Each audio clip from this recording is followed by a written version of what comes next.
ലബ്ധ ഖുർആൻ masters അവതരിപ്പിക്കുന്നു ഖുർആനിക സന്ദേശം. 1 minute please. അസ്സലാമു അലൈക്കും. പ്രിയപ്പെട്ടവരെ, നമ്മുടെ ജീവിതത്തിൽ അറിഞ്ഞോ അറിയാതെയോ തെറ്റുകൾ സംഭവിച്ചേക്കാം.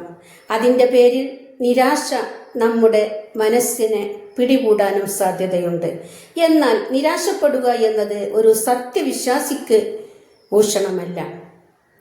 അല്ലാഹു സുബ്ഹാനഹു വ തആല പരിശുദ്ധ ഖുർആൻ 39-ാം അധ്യായം സൂറത്ത് സുമർ 53-ാം വചനത്തിലൂടെ പറയുന്നു, ലാ തഖ്നതു മിൻ റഹ്മത്തില്ല ഇന്നല്ലാഹ യഗ്ഫിറു ദുനൂബ ജമീഅ.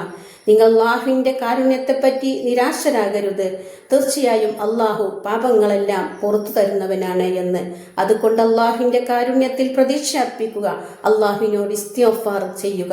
അസ്സലാമു അലൈക്കും വറഹ്മത്തുള്ളാഹി വബറകാതുഹു.